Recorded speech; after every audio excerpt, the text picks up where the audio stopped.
আজকে আমার রেসিপি হলো শীতলের ভর্তা। আপনার মুখে যদি রুচি না থাকে শীতলের ভর্তা খাইলে রুচি হয়ে যাবে। কি মজা লাগবে, কি মজা লাগবে, কি মজা লাগবে। আমার তো শীতলের ভর্তা হইলে মাছ মাংস লাগে না।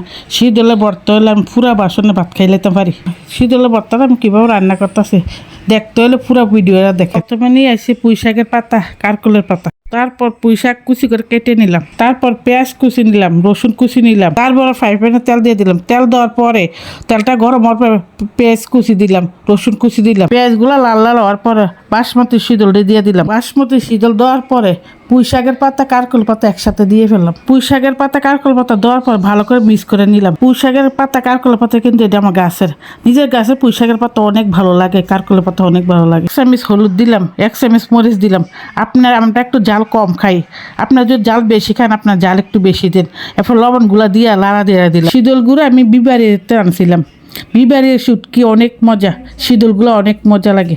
এরা বিবাড়ি গেলে আমি শীতলে আনি, আর কিছু আনি না। আপনার চাইলে রান্নার সময় কাঁটাগুলা আলাদা করে ফেলতে পারবেন। এই তো দেখেন আমি শীতল থেকে কাঁটাগুলো কীভাবে আলাদা করে ফেলাম। কাঁটাগুলো আলাদা করার পরে আমাদের গাছের ধনিয়া পাতা দিয়ে দিলাম, দিয়ে লাড়া দিয়ে নিয়ে নামিয়ে ফেললাম। শীতল বাজি এত মজা, এত মজা। এখন আমি এডিট করতে বসি, বইয়া দেখতে আমার মনে ভাত খেতে ইচ্ছা করতেছে।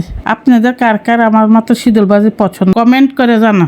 সবাই ভালো থাকবেন, সুস্থ থাকবেন। আল্লাহ হাফেজ।